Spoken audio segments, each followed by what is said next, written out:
welcome back to my channel. My name's Rachel and this is Stitched Up. I hope you're all really well and have had a great week. I am back with just a little catch up with you, I guess, this weekend, pretty much like I did last weekend, to let you know what I have been up to in the sewing world this last week. So you might know that Festival of Quilts is on at the minute over in Birmingham. I haven't been because I have had to work, unfortunately, and I have been getting a little bit of FOMO, I have to admit, with everybody's posts that they've been putting on social media showing who they've been meeting up with and what they've been buying, etc. But you know, it is what it is. Some of us unfortunately still have to work, which is a shame, but yeah, I'm sure my opportunity will come around again. So if you have been to the Festival of Quilts, let me know if you've had a good time, what you've bought, and if you met up with anybody.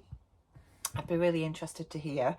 I have had a really productive sewing week this week. I have sewed 1, 2, 3, 4 things, which is pretty amazing considering I have had a full-on week at work. But yeah, I've had plenty of time to sew this week, which has been really nice and very much welcomed. You might have seen that I did put a vlog up the other day around my little cord set that I made in the week. I actually made the shorts last weekend, and the top I made Wednesday morning because I was going up to see the lovely Jen Legg, who is Jen Legg Sews here on YouTube, and she's also on Instagram as well, because she is a hairdresser up in Middlesbrough. And a couple of months back, when I was chatting over on Instagram about my hair and the fact that I was trying to embrace the natural curl and wave in my hair, Jen reached out to me and gave me lots of advice, and we ended up chatting, and the conversation ended up with, shall I come up to you and you can do my hair for me? So that's exactly what happened. So on Wednesday, was it Wednesday or was it Tuesday? No, it was Tuesday actually, not Wednesday. I drove up to Middlesbrough to Jen's salon and she trimmed my hair for me, gave me a bit of a curly cut. So I do feel like I've lost a lot of length, if I'm honest, but to be honest, I had quite a bit of straggliness at the bottom of my hair, so she did need to cut about 1 inch off. And then she has sorted out the colour because the colour was a bit sort of uneven, and yeah, she has basically just put a few low lights in, pretty much that's all she's done really, and sort of evened out the tone of my hair, which is just perfect. How the colour is now is exactly what I wanted, which is just amazing. She's done it so that I'm not going to get any regrowth showing through, which is great, because that's the thing that always puts you off, isn't it, about having your hair coloured, having that regrowth and having to have it topped up all the time. I'm planning to grow it. Well, I am growing it, but I've just had obviously 1 inch cut off, and yeah, I want to get it longer, but the curl is doing really well. It's really sprung up now. I mean, it is quite long when it's wet and straight, but with curly hair, this is what happens, isn't it? It springs up, and yeah, I'm just really happy with how it's progressing, I guess. So that was lovely. It was lovely to meet up with Jen, and we had a good chat while she was doing my hair, and then we had some food. We went to Sambuca's and had some lovely food and was chatting all things sewing, which was really lovely. And yeah, I had a really nice day. So that's what I've been up to. I don't know if you can hear that. Somebody's doing some work outside. Apologies. We will just continue and ignore it. So yeah, that's the only sort of social thing that I have been up to this week. I haven't been watching the Sewing Bee. In fact, I haven't watched a single episode. I am really bad. I don't know what it is. I think because I missed the first episode, I have just not prioritised it, to be honest. I've had a lot on my plate and it's just not being on the radar at all. I've seen everybody's, you know, lots of snippets about what's been going on, so I've been quite happy just to read up on those kinds of things. But yeah, I haven't watched it, so I can't give you any updates on the Sewing Bee. I hope if you are watching it, you are enjoying it. I know lots of you that aren't in the UK can't access it, I'm afraid, but yeah, I've just not been watching it. It's not floating my boat this year. I don't know. Anyway, let's move on to my make. So I made this cord set, as I say, There is a separate vlog all about it, including how I sewed it up. If you are interested, just go and check that out on my channel. But the top is the Andi top. Well, it's part of the Andi set, which is a set of a top and skirt by Swimstyle Patterns. Just 2 secs. I've just pulled my window closed, so hopefully it just drowns out that irritating noise. Anyway, yes, the top is part of the Andi set by Swimstyle Patterns, and you have 2 variations of this top: the sleeveless version that I've done, or a sleeved version that's like a bell sleeve, and it's got like a channel through the centre front which you put a tie through so you can ruche it up. And yeah, the tie is supposed to go around your neck, but I didn't want to do that because I just thought that that would probably annoy me a little, so I've just put the tie through the centre front. And yeah, I really like it. It's a nice little crop top. I'm wearing it with my Tessuti Bailee shorts that I've made before, and I really like it. It's nice and just easy wearing and comfortable. The fabric is the double gauze fabric that I got from Pound Fabrics, and originally I was going to use this to test the Delft dress by Madswick Studio, which is new pattern.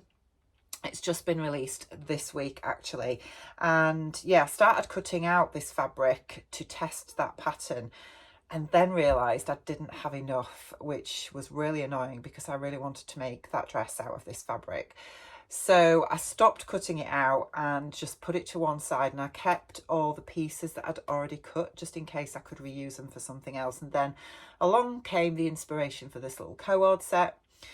So I managed to get this co-ord set out of what I had left and the little bits I'd already cut out as well. So that was really good, which meant that I didn't have to waste this fabric because sadly they don't have it anymore. And it's the same fabric that I actually got in my So Confident box last month, but in a different colourway, because that one was orange and this is obviously blue. But yes, they don't have it in stock anymore. And the only thing I will say is I do think, I mean, I made the size 12 top, and I do think it's probably just a little bit too wide. When I put my arms down here, I've got a little bit of a crease going on here, which tells me that there's just a bit too much fabric around here. And I think as well that I would prefer the arm side just dropping a little bit lower. I definitely will make this top again. I love it. But yeah, I think it just needs a little bit of an adjustment, because you can see that the sleeveless bit here is really creeping over my upper arm, and it shouldn't be. It should be more sort of there really, I guess. But it's fine. I think for the next one I can just make those little adjustments. I'm not sure whether because how this is fitting tells me that this arm shape is probably right for attaching the sleeve. And obviously a sleeved garment and a sleeveless garment, the actual shape of the armhole is different. So I don't think they've changed the armhole dependent on whether you are making the sleeved version or the sleeveless, and I think that's probably what the issue is. So I think, yeah, for this being a sleeveless, you need to cut away the armhole a little bit more, so I think I'll do that on the next one. But yeah, I do like it. It was fairly straightforward. It's got a facing inside. The back facing, I did have to use some double gauze from my stash because I didn't have enough to cut out the back facing, but apart from that, really happy with it. The Bailee shorts are great. Again, I made the size 12. These do feel a little bit too big, if I'm perfectly honest. Obviously, since I made the vlog that went up the other day, I have been wearing these nearly all week, I'm going to be honest, because when I've come home from work, I've got out of my uniform and just thrown these on because they're just so comfortable for wearing about the house. And I feel that, you know, wearing these shorts in day to day, they do feel like they're just a little bit too big. So I think, I don't know, maybe I would go down a size. I don't know whether that is just because it's double gauze, and sometimes double gauze can relax as you're wearing it, can't it? So I'll just wait and see when I've washed them to see how they fit after I've washed them. And if they sort of spring back a bit, then I think, yeah, I'll just stick with that size in future. But yeah, really happy with this little set. And then I've made a couple of other things as well. One was a very spontaneous make, and it's a make that I've wanted to revisit for a long time, and that is the Sicily slip dress by Masin. So I made this pattern a few years ago now. It's a dress that's on the bias with a cowl neck and spaghetti straps. Beautiful.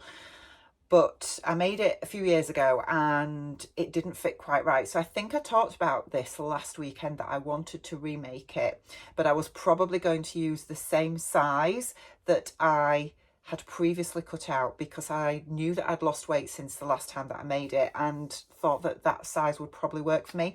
So I have made it. Let me just grab it and I'll show you how it looks. Okay, so here she is, and she's absolutely gorgeous. I really, really love this dress. This fabric is a beautiful viscose satin jacquard that I got from Rainbow Fabrics.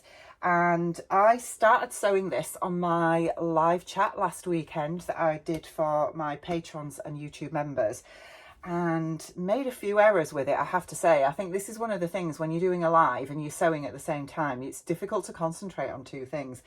And I did make a few errors, to be fair. But basically, as I say, you've got a bias cut slip dress, which this version is midi length. I did add a couple of inches to it for me because I'm 5'10".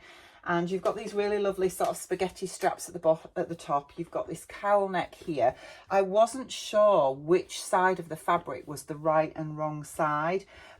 The wrong side that I've chosen is actually quite shiny, and yeah, I ended up going with the matte side as the facing side, which I'm really pleased that I actually went with that. And I know a couple of the lovely people that were on the live with me said that they felt that that should be the right side as well. So at the back, it's just a scoop back, and yeah, very straightforward, really quick sew, if I'm honest.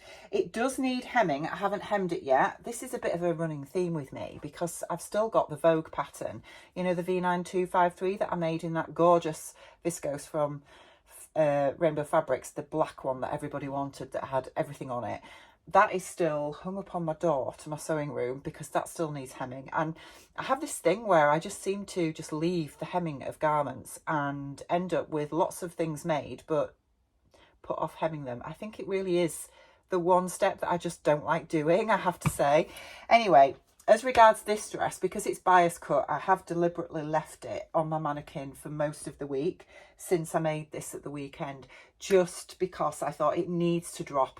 Those bias edges will naturally drop because they've been cut on the bias, and I thought that I needed to just let it rest and do its own thing so I can then properly level it and hem it. I'm going to do a rolled hem, I think, probably on my overlocker, or I might do it on the sewing machine. I'm not quite sure yet, but yeah, it's probably done as much dropping as it's going to do. But yeah, it's gorgeous. I have tried it on and it's really lovely. The fit is amazing and I'm definitely going to make it again. I am planning to take this on holiday with me. So yeah, we're going to Portugal in September and I think it's just going to be a really lovely dress to wear on holiday. So yeah, really, really happy with this. But I'd love to make one again in probably a viscose that's really colourful and impactful. This feels very dressy. I think because it's like this satiny jacquard fabric, it does feel very dressed up, and I'd like to make one that's a little bit more dressed down, if that makes sense, for more everyday wear. I think I'd wear this as like an evening dress if we go out for dinner, something like that, rather than a day-to-day wear dress. So yeah, really happy with it though. It is a super quick make, really straightforward, and I didn't really have any issues with it, apart from I bought 3 meters of this fabric and I needed all 3 meters, even though this particular pattern only takes 2. And the reason why is because when I'd sewn it all up and I came to pressing it, I had pressed all the seams beautifully. It was pressing fine, and then started pressing the back neckline here, and my iron burnt a hole in the fabric right about here, and I was absolutely gutted. And I don't really understand why, because I'd been pressing the dress fine up to that point, so it didn't feel like it was too hot. And then I just literally put my iron on this part and it just went straight through. I was so upset because by this point the whole dress was constructed, but fortunately I did have a huge chunk of it left. I mean, I'll show you the fabric a bit closer here because I've got a piece of it left here. I had a big piece of it left. In fact, this might actually be, oh yes, it is. This is the bit, is it? Yeah, this is the previous back piece, look. So I had to get my seam ripper out, take it all apart and take the back piece off. But can you see that's where the iron melted it? I was so upset after all that work. But anyway, I took the back facing and back bodice piece, dress piece off altogether, just cut out a new one. I cut a new facing piece out as well. I thought this was all understitched. There was no way I was going to start unpicking all that to then, you know, just try and save that little bit of facing. I had plenty of this fabric left to cut a new facing out. So I cut a new back piece, new facing, sewed it back together and pressed it at a lower heat to make sure that I didn't do that again, because if I'd have done that again, I wouldn't have had enough to recut and the whole lot would have gone in the bin. Anyway, we managed to save the day, so that was that drama done with. But yeah, if I just show you, this is what I ended up using as the wrong side. Can you see how sort of shiny that is? And then that side is what I ended up using as the right side. So the red as the sort of background with the pink flowers on, rather than the shiny pink with the red flowers. That's the way I used this fabric. But yeah, I really love it. It's really nice. So that is my Sicily slip dress. And then the last thing that I have made this week is a dress that was on my plans for July, because we're now in August. And that is the Ren Dress by Friday Pattern Company. So when they released this pattern, I absolutely loved it because I thought this pattern is going to be perfect for me and my shape. And I did choose a fabric that I was originally going to make this out of, what I talked about in my July plans, but I ended up changing my fabric because I just decided I didn't want to use the tie-dye for this particular pattern.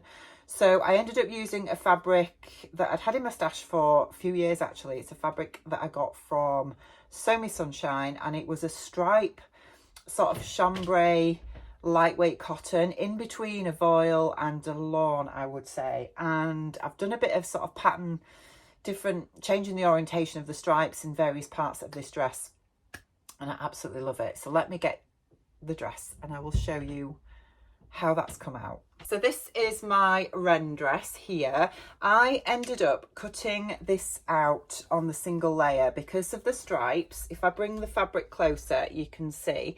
So we've got this beautiful sort of cotton chambray, and it's got these sort of bunches of stripes with thicker, different coloured blue stripes running through it. I've used a lovely label from Little Rosy Cheeks that I thought went really well. I made the size large, the straight size large, with no adjustments apart from adding a little bit of length to the skirt. And yeah, I absolutely love it. So it's a wrap dress, and then you have these sort of gathered panels at the side, which I ended up using. I ended up turning the stripe fabric around on the vertical so that it just sort of helped to keep my hips in proportion. And then you've got part of it is lined, so the front wrap on both sides is fully lined.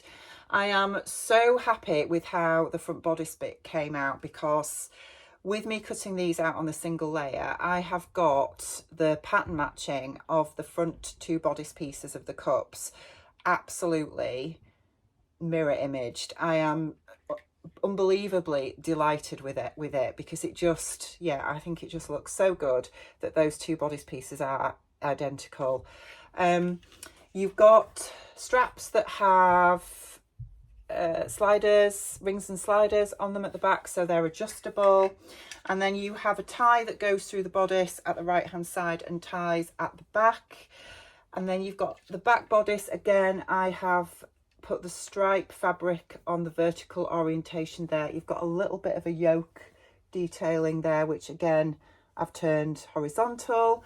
And yeah, I'm super happy with it. I think it's absolutely gorgeous. I will insert some pictures of me wearing it so you can see what it looks like, but I will definitely make this pattern again because it's absolutely beautiful. So yeah, I think this is really pretty dress. It's just perfect for everyday wear in summer. And yeah, as always, Friday Pattern Company's instructions were absolutely fantastic and easy to follow. What I really like about their instructions is that they have two sets. So they do like just a written list of quick instructions for those of us that don't, or those of you that don't always need full detailed instructions. And then they also have pictorial instructions with line drawings to help you. And to be honest, I sewed most of this up just reading the actual written instructions in the short form until I got to the point of constructing the sort of bust cups here, because it said in the written instructions that you gather between the notches of the bodice. And when I looked at my pattern pieces, you've got notches on the front but also on the back as well, and it wasn't clear whether you had to gather all the way around or not. So I did end up looking at the line drawing instructions from that point onwards, but otherwise it was really straightforward, really easy to follow. And I will definitely make this dress again. So that's about it really. I haven't bought any fabric this week. Nothing has come into my sewing room, which is unusual for me. I have been looking at my plans for August, because looking back at what I had planned for July, I have got most of it made. There is, I think the only thing that's outstanding is the Suvi dress by Named, and I know lots of you were actually waiting for that, really looking forward to seeing it, but I haven't had chance to get that one made. But everything else that I planned for July, I think I've got done. The other thing that's still waiting to be made up as well, which goes back to sort of May, June time, is this, which is the Emma dress by Silver Saga Patterns. I pulled out some black gingham cotton, this stuff, from my stash, and yeah, this has been on my to make list for a good couple of months now, and I still need to get on with that. So I'm thinking in August I'd possibly like to make that. I know a lot of the weather in the UK has sort of changed back to what we get as a normal summer now, so it's cooled down a lot more cloud interspersed with bits of rain, etc. So I know lots of people are talking about autumn and wondering if we are over as far as summer goes, but I don't think we are yet. August and early September can still be very summery and warm. So I am not done with summer sewing, especially because I'm going on holiday to sunnier climes in September, so I'm still wanting a few bits and pieces for that as well. So I have been pulling a few bits out for plans for August, but I'm going to do a separate vlog on that, because most of it is dresses, to be honest, and most of it's big four as well, which I'm really looking forward to having a go at. So I think I am going to leave it there for you today. I hope you have enjoyed having a look at what I've been up to this week. My plans for August hopefully will be out later this week. So take care of yourselves, and I will see you all really soon. Bye.